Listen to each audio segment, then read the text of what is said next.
Muito bem, irmãos.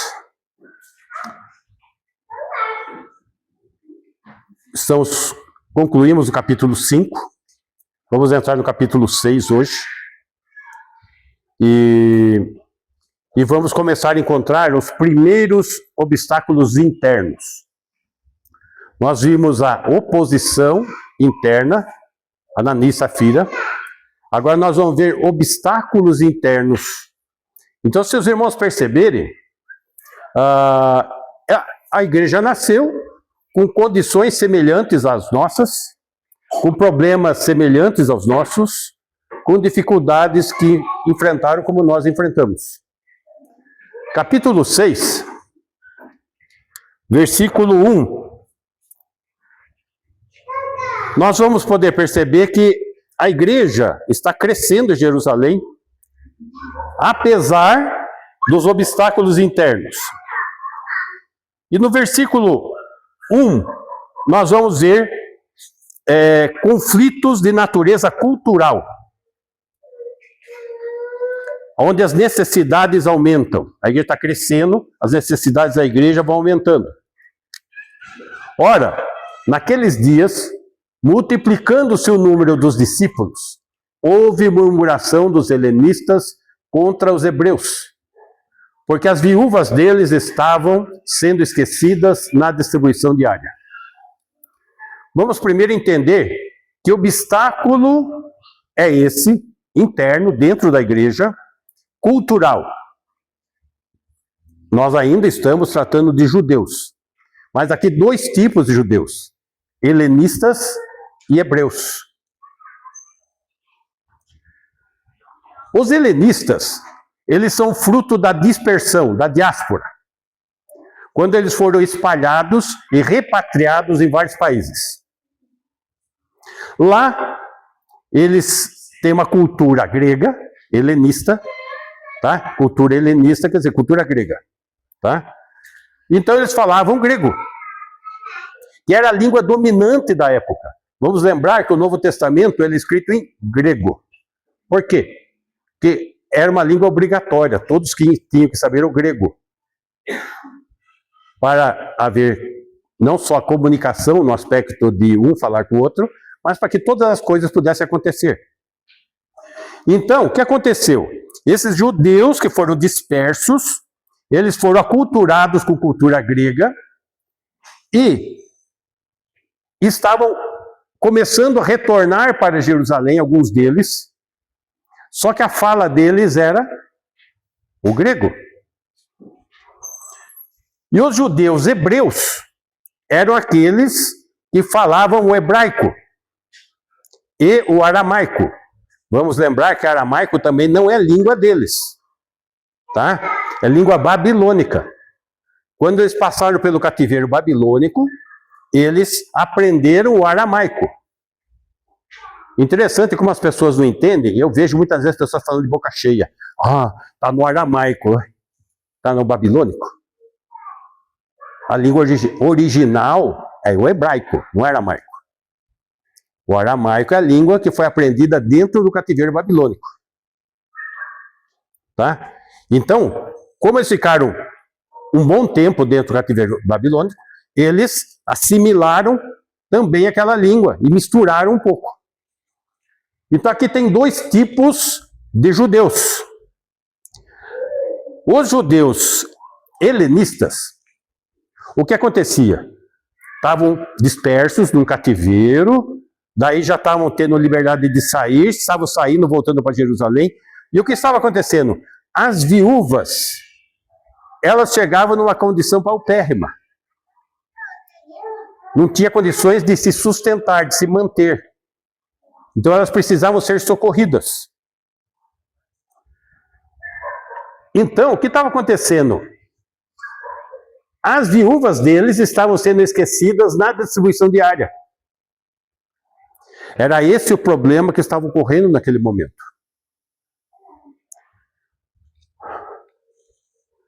Então aqui nós temos um conflito cultural.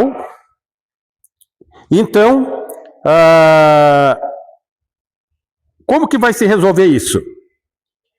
2 Coríntios, capítulo 11, versículo 22. Só para vocês verem que existe, a partir de momentos como esse, essa dificuldade. Por exemplo, no tempo de Jesus, de Paulo, tinha sinagoga hebraica e sinagoga helenista. Tá? Tinha uma certa separação entre eles.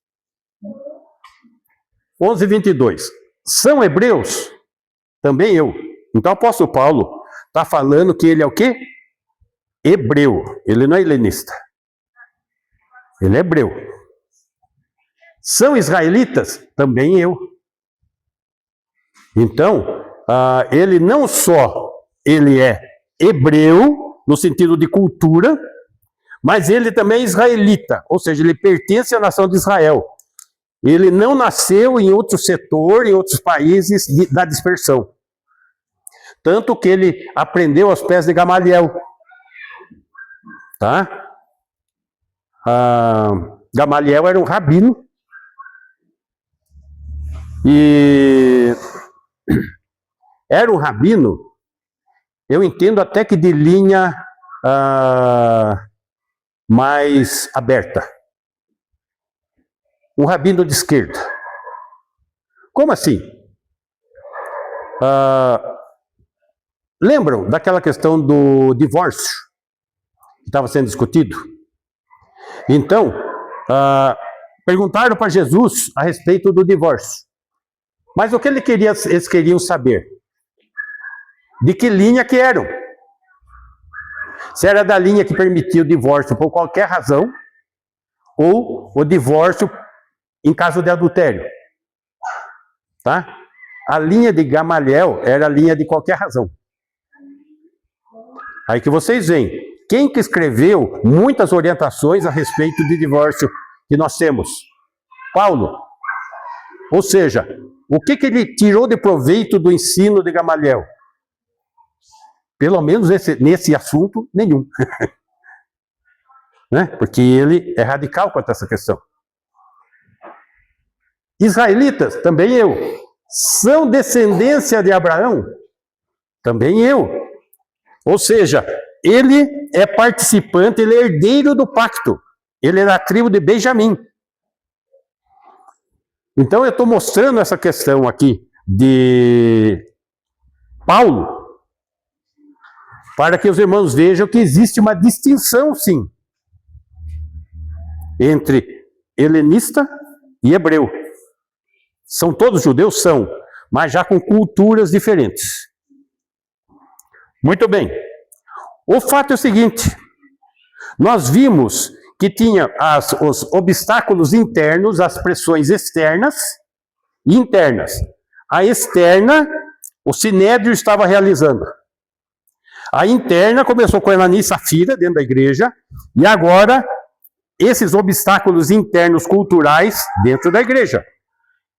Agora, percebam, quando o diabo não consegue usar um obstáculo externo, ele vai criar obstáculos internos.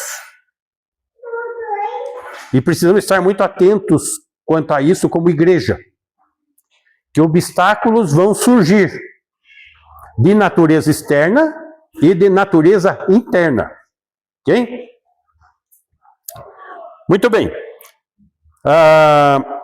Qual foi a solução dos apóstolos? Qual foi a solução apostólica para esse problema? É a escolha de homens piedosos para esse ministério. Então vamos lá, versículo 2. Voltando lá, Marcos Paulo, isso. Então, os 12, olha aqui, os 12, orientações apostólicas, convocaram a comunidade dos discípulos, ou seja, a igreja, e disseram, não é razoável que nós abandonemos a palavra de Deus para servir às mesas. Ou seja, eles convocaram os discípulos com uma tarefa que combinava com ensino e assistência aos pobres. Essa convocação não está sendo porque consideravam esse serviço, servir às mesas, inferior ao serviço do ensino. Por quê? Porque eles fazem uma convocação para que a igreja escolha esses homens.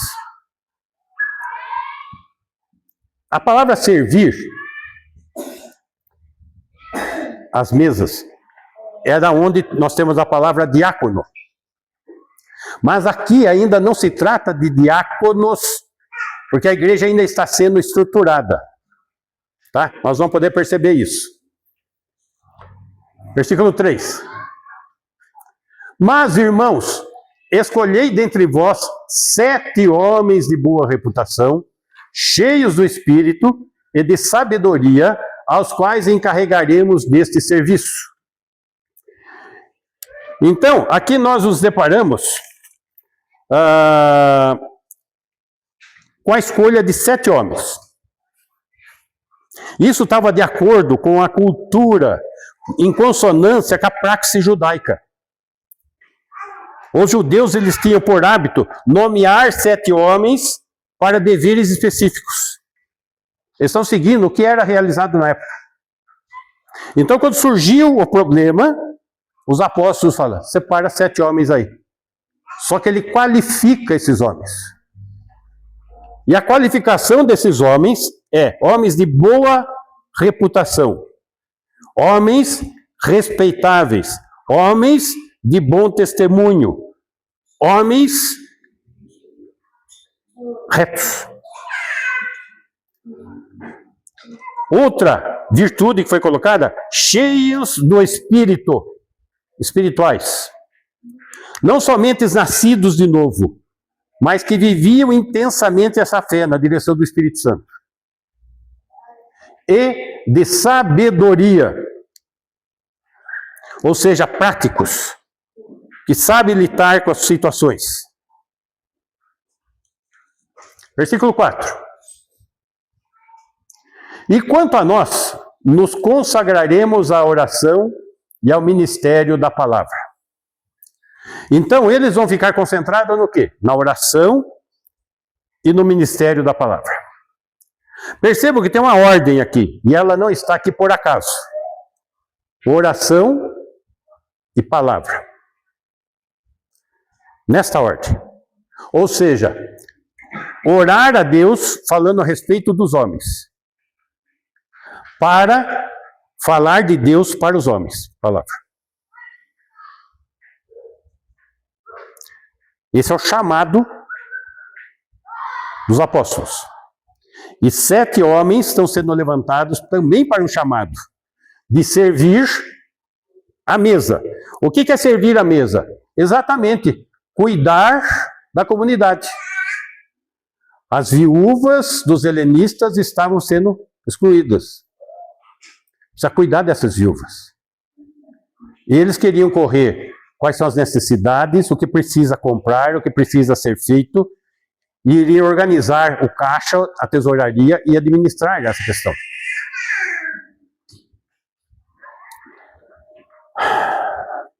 Versículo 5. O parecer agradou a toda a comunidade. O parecer dos apóstolos, ótimo, é isso mesmo. E elegeram Estevão, homem cheio de fé e do Espírito Santo.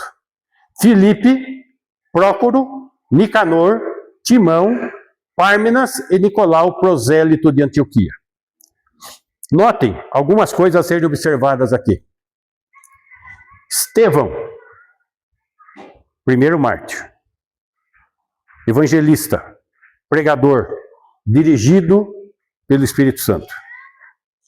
Filipe, evangelista. Filipe, aquele que estava correndo do lado do eunuco. Filipe, aquele que estava num lugar e de repente apareceu em outro lugar. Foi trasladado de um lugar para outro. Esses 2 se destacaram. E notem que tem mais uma coisa chamando a atenção aqui. O Nicolau, prosélito de Antioquia. O que é um prosélito? Alguém que foi colocado na nação de Israel por proselitismo. Ele creu no Deus de Israel e foi tornado judeu pela fé. Então entrou aqui um gentio pela fé. E reconhecido pela comunidade, foi eleito pela comunidade. Então, essa escolha foi feita pelas igrejas. E todos os 7 nomes são nomes gregos. São nomes helenistas. Ou seja, a comunidade tinha feito uma concessão amável aos que haviam feito a queixa. Puxa, está tendo problema com as viúvas, precisa ser visto isso. Eles não tomaram aquilo como uma chamada de atenção, uma ofensa. Eles tomaram aquilo, puxa, se está precisando resolver isso, vamos resolver. Quem vai resolver melhor? Os helenistas. Eles que estão sentindo na pele. Então, os 7 homens são helenistas. São de cultura grega. Tá? Então, quando o amor de Deus enche o coração, não deixa espaço para mesquinhez ou egoísmo. Não tem o porquê disso. Lembra como que estava nascendo a comunidade? As pessoas estavam levando os seus pertences, os seus ganhos e colocando aos pés dos apóstolos. E a postura está mantida. Tá? Muito bem. Eu estou indo meio rápido, né, hoje? Vamos lá. Versículo 6. É a gripe. Apresentaram-nos perante os apóstolos, e estes, orando, lhes impuseram as mãos. Então, o que aconteceu? Foram reconhecidos esses 7 homens. Esses 7 homens vão ser apresentados aos apóstolos. Os apóstolos vão encomendar esses homens, orando e impondo as mãos. Ou seja, dando autoridade a eles para o papel que eles tinham que desempenhar. Ou seja, com apoio apostólico. Daí, o costume, ou a maneira correta que se tem até hoje, de quando alguém vai para o ministério fazer a oração com imposição de mãos. Ou seja, estamos dando autoridade, estamos reconhecendo, estamos nos submetendo.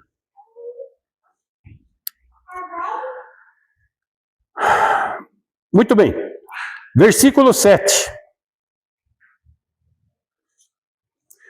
Crescia a palavra de Deus, e em Jerusalém se multiplicava o número dos discípulos. Também muitíssimos sacerdotes obedeciam à fé. Meus irmãos, observe que aqui já tem uma sequência. Crescia a palavra de Deus em Jerusalém. Como que começou crescendo? 3.000 almas, 5.000 almas de judeus hebreus. Muito bem. O que veio na sequência? Os helenistas, como estamos vendo. Os judeus de cultura grega. E o que mais está avançando? Sacerdotes obedeciam à fé.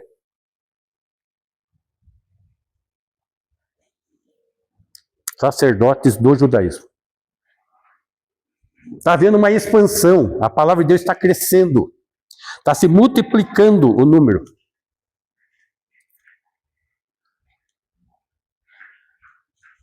Daí a gente começa a entender o porquê a reação violenta do Sinédrio. Eles já estavam pressentindo esse crescimento e agora vai piorar. Os sacerdotes também estão começando a obedecer à fé.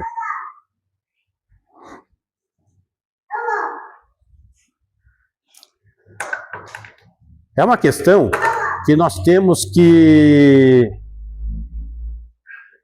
estar observando. Nós precisamos estar ganhando pessoas de todo lado. Não tem pessoa que não possa ser ganha. Temos que olhar para o horizonte das pessoas que precisam. Ah, mas é um espírita, e daí? Ah, mas é um padre, e daí? Mas é... E o que é pior? Muitas vezes é um crente, um pastor que precisa se converter. Que tem. E tem mesmo. E tem alguns que chegam a assustar a gente. O presidente de missões da Igreja Presbiteriana em Campinas, presidente nacional, abriu mão do ministério pastoral para se tornar padre. Presidente de missões nacionais.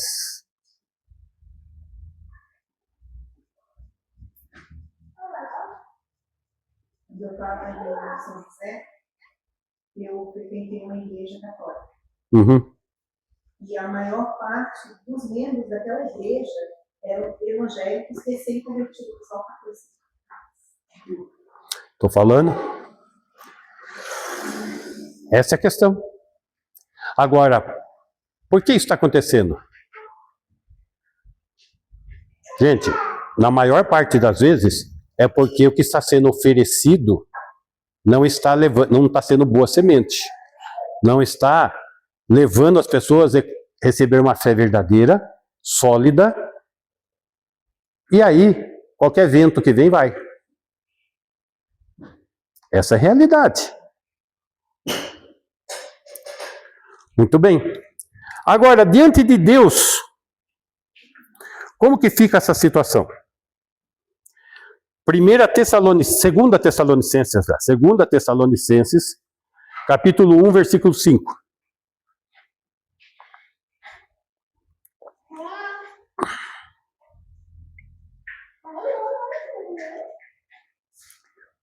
Sinal evidente do reto juízo de Deus.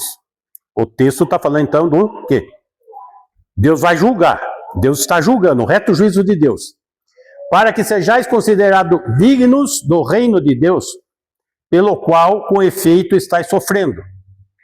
Não é que se você sofrer, você tem direito ao reino. O que ele está dizendo é que se você está sofrendo por causa do nome do Senhor, você vai ter recompensa. Que é isso que a Bíblia ensina. Então, há uma recompensa para os fiéis, apesar dos problemas, do sofrimento. Verso 6. Se de fato é justo para com Deus que ele dê em paga tribulação aos que vos atribulam. Então o versículo 6 está falando que esse reto juízo irá atribular os que perseguem. Então existe uma oposição, como nós estamos vendo. É o sinédrio, é o mau testemunho interno, problemas. Versículo 7. E a vós outros, que sois atribulados, então aqueles que estão sofrendo a tribulação, alívio juntamente conosco, quando do céu se manifestar o Senhor Jesus com os anjos do seu poder. Opa! Nós vamos ter alívio? Vamos. Aqui? Não. Está sendo prometido um arrebatamento aqui, que a gente vê por outros textos. Inclusive em 2 Tessalonicenses vai explicar que é isso. Muito bem. Então, neste versículo 7, quando do céu se manifestar, a expectativa está lá no céu. Versículo 8. Em chama de fogo, olha o juízo de Deus aí, tomando vingança contra os que não conhecem a Deus e contra os que não obedecem ao Evangelho de nosso Senhor Jesus. Os inimigos da cruz de Cristo não vão ficar impunes. Vocês estão percebendo que se você é de Cristo, vai ter luta, mas tem recompensa. Agora, aqueles que são inimigos da cruz de Cristo, tem chama de fogo, tem juízo ardente, tem promessa de acerto de conta. 9. Estes sofrerão penalidade de eterna destruição, banidos da face do Senhor e da glória do seu poder. Então, qual vai ser a penalidade? Qual vai ser o juízo? Não é a extinção. É penalidade eterna destruição. Sofrimento eterno. Muitos acham que é extinguir, não tem extinção.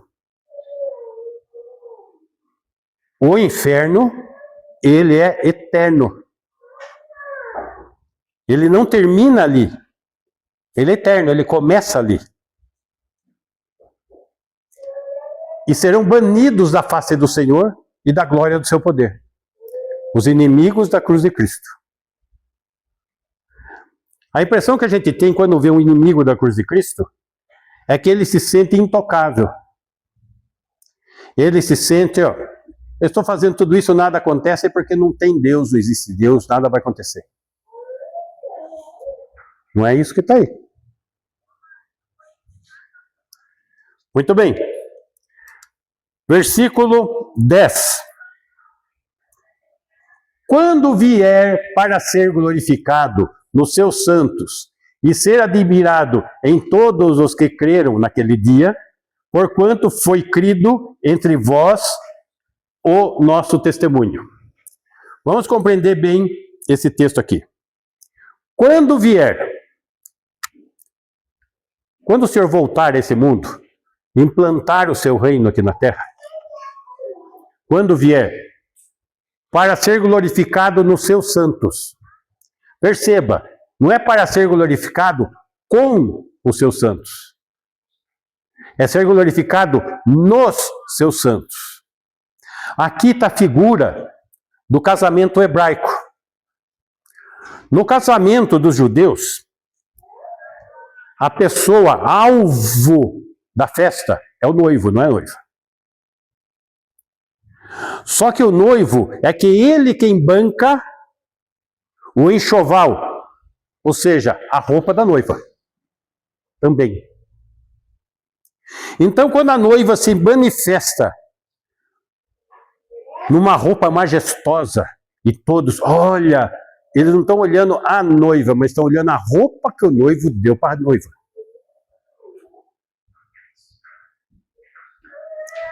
Quem é a noiva? A igreja. E a igreja vai estar sendo apresentada com as roupagens que o Senhor Jesus, o noivo, concedeu a ela. Como que a igreja consegue esses aparatos de vestuário? Através daquilo que faz para a glória de Deus. E como que ele faz para a glória de Deus? Com os recursos que Deus mandou, os dons. Essa é a questão, meus irmãos. Qual é o seu dom? E você tem exercitado esse dom? Hoje, nós estamos com um grande problema nas igrejas. As igrejas, ela tem pessoas que assistem, não pessoas que participam. As pessoas vão assistir o culto, não vão participar do culto. As pessoas não têm como exercitar seus dons, porque tem os profissionais contratados, terceirizados, pagos para fazer aquilo que as pessoas não fazem. Logo, as pessoas não estão investindo na sua eternidade, porque Deus deu um dom para ser desenvolvido pelo crente.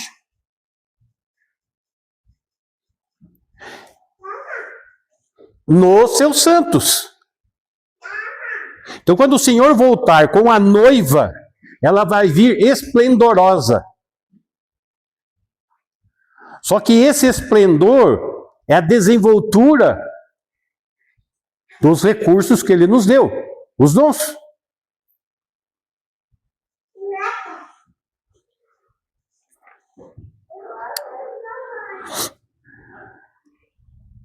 Então, nesse sentido, como que era a festa judaica? O noivo era aplaudido publicamente pelas vestes da noiva. E é isso que o texto está dizendo. Quando vier para ser glorificado, o noivo, nos seus santos, a igreja, e ser admirado em todos os que creram, a igreja, o corpo de Cristo, aqueles que provaram, que viveram a fé, naquele dia, quando ele vier. Então, essa é a questão. Como que nós estamos diante do Senhor nessa situação? Que tipo de material você tem enviado aos céus? Que tipo de empenho você tem tido aqui nessa vida, na terra, no seu dia a dia? A sua vida tem sido uma vida de rotina, onde o dia começa e termina com aquele sentimento que parece que eu não fiz tudo hoje. Qual que é a razão de nós existirmos? Eu nasci para viver numa cidadezinha lá em Minas Gerais, Lambari. E na história da eternidade desse mundo aqui, desde que ele existe, eu sou você um grão de areia num mar, num oceano, de milhões de pessoas que ninguém lembra, nada foram, nada fizeram.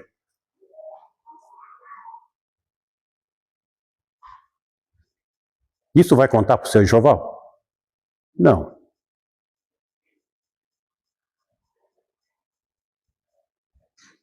Notem, Deus tem um plano, um propósito para tudo. Se nós olharmos aqui a igreja, toda a sequência, todos os acontecimentos, está numa ordem para que nós venhamos a ter um nascimento, um envolvimento, um crescimento para o louvor da glória dele.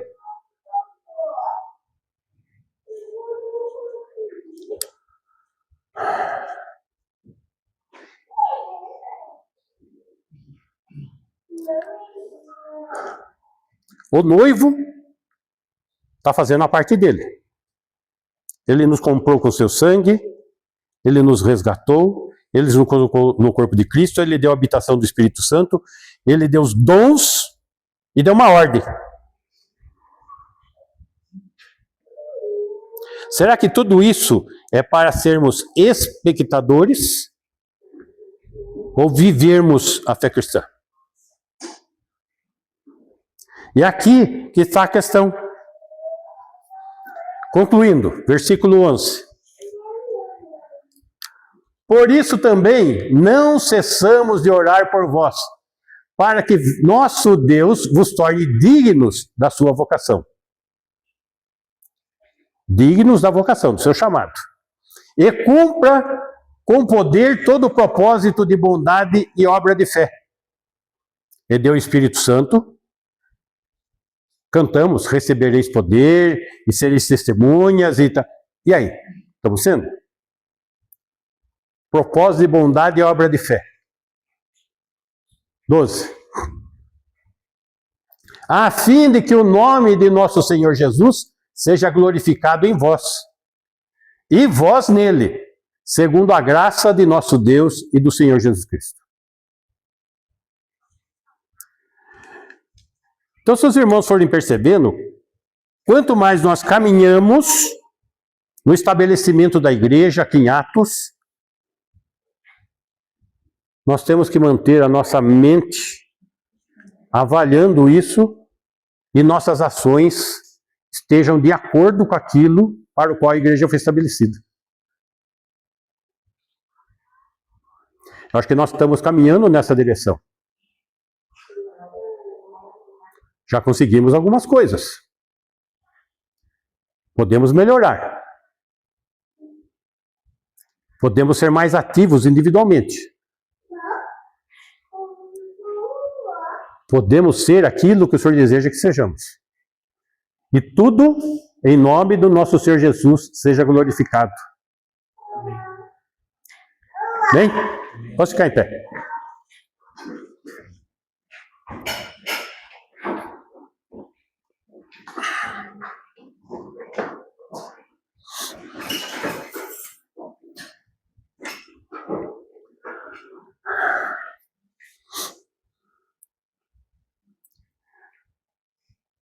Senhor, Tu tens um propósito para as nossas vidas. Cada um na sua família, no seu sistema de vida, na sua maneira de viver. Temos que buscar ser luz naquele local. Precisamos personalizar a Tua palavra, a Tua vontade, de maneira tão palpável que as pessoas venham a desejar ter Cristo no coração. Para isso, ó Deus, o Senhor precisa nos usar como seus porta-vozes, como proclamadores do Evangelho da salvação em Jesus. Para isso, Senhor, usa-nos. Sê com cada um de nós para o louvor da sua glória. E que possamos um dia, na sua vinda, estarmos contigo, vestidos de maneira resplandecente, trazendo aplauso para a tua grande obra em nossas vidas. Gratos pelo teu grande amor. Gratos pela sua capacitação. Gratos, Senhor, pela condição que o Senhor nos dá de andarmos em teu nome, sermos seus porta-vozes. Obrigados pela habitação do teu Espírito e pela tua palavra que é a espada. No nome de Jesus. Amém. E que o amor de Deus o Pai, amor demonstrado na entrega do seu Filho Jesus, que tem derramado superabundante graça sobre as nossas vidas a cada dia, e tem se feito presente em nós, na pessoa de Deus, o Espírito Santo, que tem nos ensinado, tem nos consolado e tem nos guardado até o dia de estarmos contigo. Que assim seja com a tua igreja hoje e sempre. Amém. Irmãos,